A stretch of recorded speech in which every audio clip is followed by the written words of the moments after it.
Hi everyone, I'm JD from Willowbound Journals. Welcome back to my channel. I am working on a new project, making a Cinderella journal, and I got these two books from the op shop. So I've already made the journal and got all the pages and pockets in there, and I used this book. As you can see, I used every single page. So I used this book for the pages and the pockets. Now I want to make some ephemera. And so I've got this book and I will cut this one up to make my tags and journal cards. So I thought I'd put the camera on while I do this in case it is helpful, and you can see how I look at the pictures and cut them up and turn them into journal cards and tags. So here are my tag bases that I prepared earlier using manila folder, and I just created tags in all different sizes, as you can see here. So there's my bases, and then I've got some coffee dyed paper here, and this is what I'll use to make my journal cards. So let's get started, and we will go through this book together.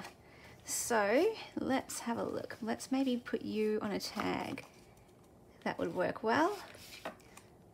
That would work very well. All right, so what I'm gonna do, oh, I like that picture too, actually. So this is where it's a little tricky to decide what I want to do.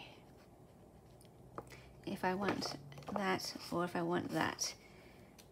So I feel like there's quite a lot of other pictures of Cinderella in that outfit. So why not do this one here, I think. Yeah. Okay, so I probably want a bigger tag then. And do I want the dad or not? And of course it'll just be personal preference as to what you would choose, where you want your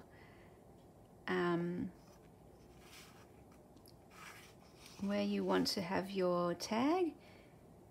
So I think I want my tag right about there. So I will include some of the dad. And I'm just going to cut around a little bit so that I know where to position it. So I know just to put it straight in the middle. Okay, perfect. So I got a Bostik glue stick or blue stick. I really like using the blue version because I can see where I've placed the glue. And because I'm going to sew around the edges, I can just,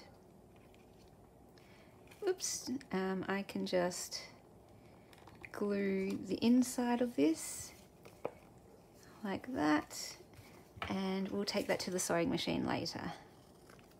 And now I'll trim around the edges like this. So I'll do a journal card next, so you can see how I do the journal cards. And that will be, I guess, the tutorial part of this video. And for anyone who wants to stick around and just hear me chat and watch me go about this, you can stay on. Okay, so yeah, I will sew around that, and that will be a tag. Yay, so fun. Let's do a journal card next. So this page is prettier than that side, so let's do a journal card here. Now I could use manila folder for my journal cards, definitely, but I like the idea of having two different things that I'm using. So I'm going to use paper, coffee dye paper, to be my base. I was gonna say backing or base for my journal card. So now I know this is a very large journal card, but I have some very large pockets in my journal that I'm making. So I want to have some large journal cards, some smaller, some in between. Same with tags. I want some big ones, some small ones, and some in between. So I could be quite happy making that a very large journal card, but I think there's some larger pages coming up where it's a full-size image, and so I'll make those my very large journal cards. So I'll just trim this down a little bit and make more of like a medium-sized journal card. And then all I will do for this is cut around here like that. And I won't even sew this on because it's square. I don't need to muck around with anything like that. So I will just, if you want, you can just, okay, I'll show you.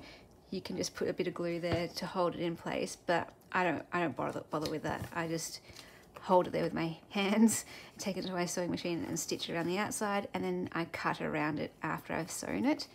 And then there's your writing space on the back of the journal card. So I'll just keep going through the book, making tags and journal cards, and then I'll go to my sewing machine off camera and sew them, and then I'll come back at the end and I'll add on what the finished journal cards and tags look like. So if you want to skip ahead and just skip to the end to see what they look like, go ahead and do that. Otherwise, you can stick around and listen to me chat away. I remember someone asked in a comment about how in the fairy journal series I just ripped into the book straight away, and this person was asking did that take me a while or something to get used to ripping up books? And my answer was, in case this is helpful for anyone else, my answer was no. Ever since I was a kid, I would have no trouble ripping into books and cutting them up because I liked sticking photos and pictures on my wall that I liked, and I would stick them in my journals. And when I had projects for school to do, like, you know, when you have to do a poster or a presentation, I would go to find books and cut out pictures from books and stick them onto my poster. So yeah, I've always been cutting up books since I was a kid.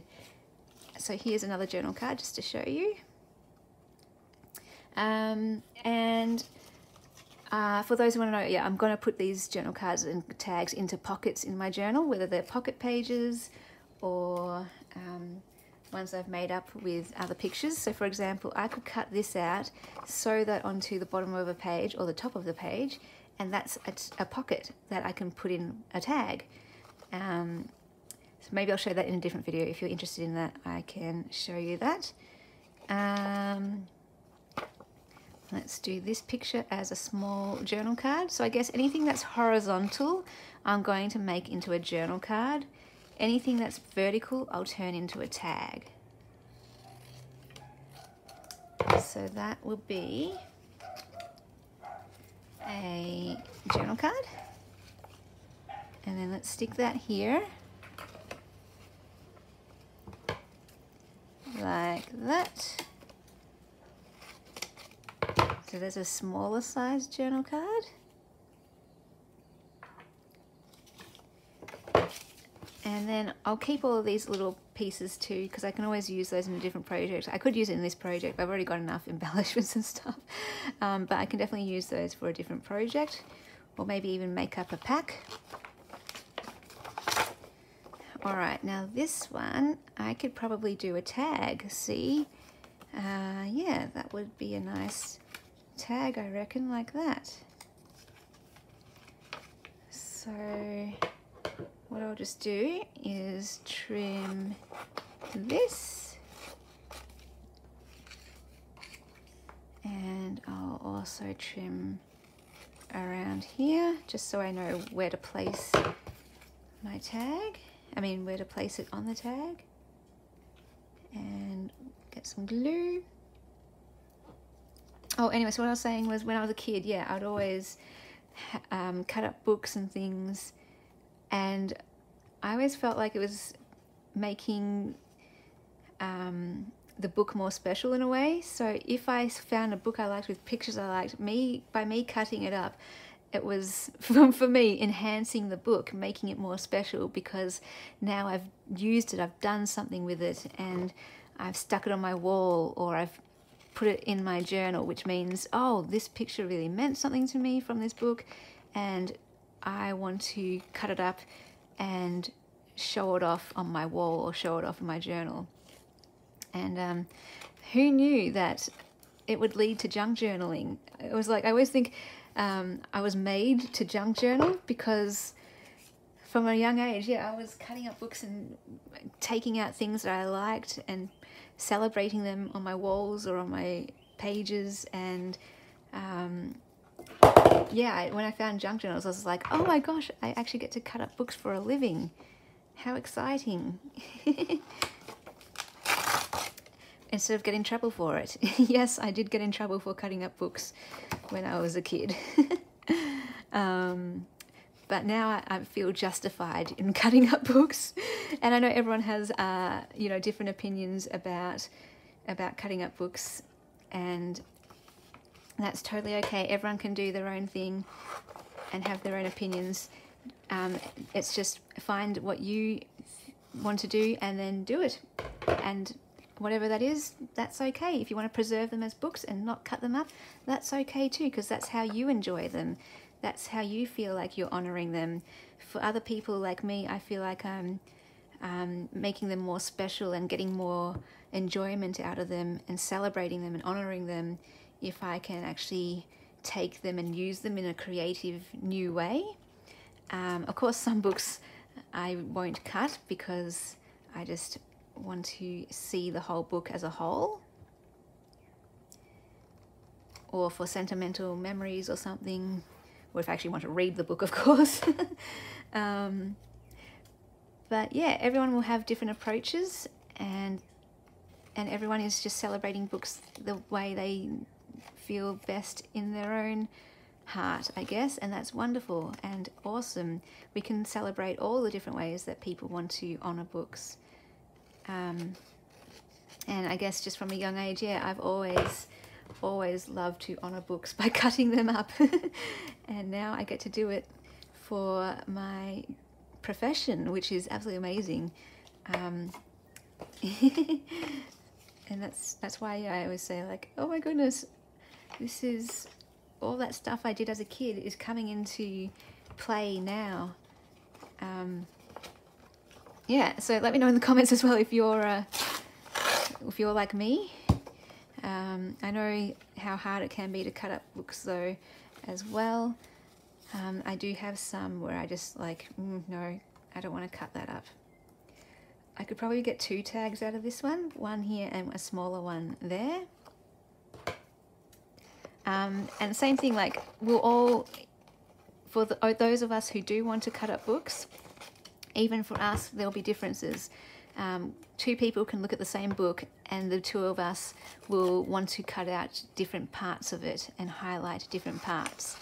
And it's all good. It's all just based on who we are and what speaks to us and what we love, and it's all going to be different, and that's why I love it. That's why, I don't know, I just love the art of creativity and journal making, and why I will always say, every journal is amazing, every journal is good and beautiful, and there's no need to compare, because whatever you've created will speak to your heart. You've created something that has spoken to you. It might not speak to everyone, but to you, that's something that means something to you. Otherwise, you wouldn't have created the journal. And depending on what you cut out, it shows what means something to you. So the images that I'm cutting out are the ones that speak to me. The ones that I'm leaving, they don't particularly interest me. And for another person, it might be flipped. The ones that I'm cutting out, they might be like, oh, not into those ones. And the ones that I'm leaving, they might be like, yeah, I want those ones.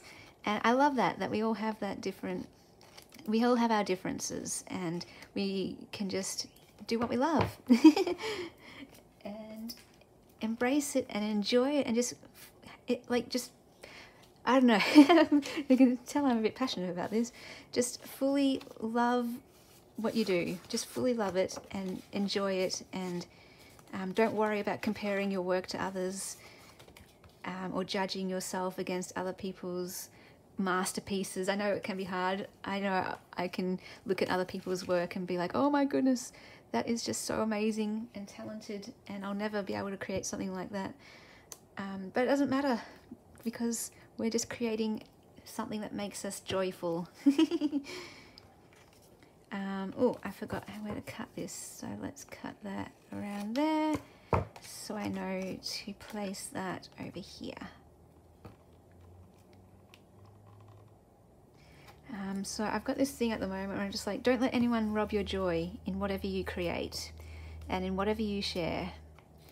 I feel very, I don't know, I'd feel very hurt if anyone felt bad about what they created in any way, because I feel like when you're creating something, it's always a activity of joy. If it's not going to give you joy, don't create. So it's all for the love of it, for the joy of it, and it hurts me if anyone is robbed of that joy. It's like, no, no, no. It's supposed to be a joyful endeavor, not a stressful endeavor, or whatever. If that's the right word. All right, let's cut this one out. That's pretty. Let's cut it up here and there, so I know to put it on that side more. All right, here we go. So yeah, I'm going to finish this Cinderella journal today, and then hopefully I can do the flip through for you tomorrow, and then I'll have to put this video out as well at some point. Oh no, maybe I should put this video out first, shouldn't I? That would make more sense to do it in chronological order. Here we go. Or maybe not. Maybe I could put the journal out first and then it would show you guys what it looks like. I don't know. We'll figure it out. I don't know, it's a bit too much at the bottom there. There we go. I like that. Okay, getting through it. So you can tell it's pretty much just Cinderella that I want to cut out. Nothing else. She's the main thing, the favorite. Oh, I want to put that coach on here somewhere. Let's put that coach. Will this fit it? I need a big, nice tag. Yeah, I think that's a bit too short. Too short. Because I want the mice as well. So maybe I could just cut off that bit. We don't need that top bit. As long as that part's there, that would work. I'll just see if I have any other tags. I mean, I could use this, but then I'd waste the bottom of the tag maybe. Oh, I wouldn't be wasting too much of it. No, but I like the bigger. Okay, so I'm going to do that one. And I'll cut it there.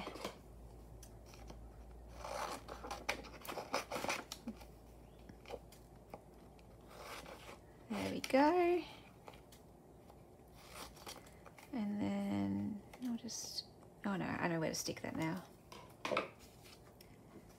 This is so fun. I get to cut out all these tags. I love making all these little things to add to a journal. Tags and journal cards. So let's add this one here.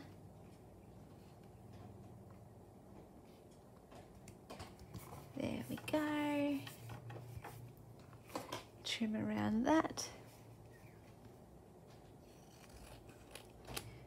Oh, okay. I didn't realize we're almost at 20 minutes. My goodness. So what I'll do is, before it gets too long, is I'll go ahead and keep doing this process video over on Patreon, and I'll go and sew around the edges and get all these tags and journal cards ready, and I will put that at the end of this video so you can see what they look like. And then for anyone who wants to hear me ramble and chat and see the rest of me cutting up this book, you can go over to Patreon and see that. The link below to Patreon will be down in the description box, and I will cut to the tags and journal cards now. So here I am showing you what the tags and the journal cards look like once they are all sewn. So really fun. Love how they turned out, all different heights and widths. There's a really little one. And then I can have fun adding these to pockets in the journal. Really, really pretty. And I ended up doing more tags than journal cards, but that's okay. Love how it turned out. And then that's what the back looks like to journal on. I have got a few questions as well about my threads. The sewing part of this is that, what do I use? First of all, it's a Brother sewing machine, GS3700, and I don't know what this stitch is called, I'm sorry, but I like it. It reminds me of a heartbeat. I think someone else said that too, it reminded them of a heartbeat, and I just like it because it has a bit of interest. I use the zigzag stitch for vintage themed journals usually, and straight stitch as well if I just want more of like an elegant feel. And then usually this is my go-to stitch because it's a bit in between. It's like zigzag but with a bit more fun and interest in it. And I leave my threads long because when I asked people if I should cut them or leave them, the majority, in fact I think all of them, said to just leave them. So I left them. Also, you can always cut them off if you don't like them, but if I cut them off and people want them on, they can't add them on. So this way you can do whatever you want. You can leave them on or take them off. But yeah, I leave them on because when I asked, they said they preferred them long. So yeah, so that's fun. That's what they look like. Hope that was a fun video. Let me know if it was. And yeah, like I said, if you want to see the rest of the process video making these and more chatting, you can go check out Patreon. The link will be below. And yeah, that's where you get to see extra videos as well, more process videos, more Make a Journal with Me series, where I make journals from start to finish. You get sneak peeks, you get printables, and if you're a Ruby patron or higher, you get every single digital kit from my Etsy and all that kind of fun stuff. And I hope that that's a really good thrill, and thank you for you dear patrons for supporting my channel and supporting me and my journey, and bringing light and life through videos, stories, and creations, creativity. So anyway, thank you so much for watching, and I'll see you over there if you will join us over on Patreon. Bye guys.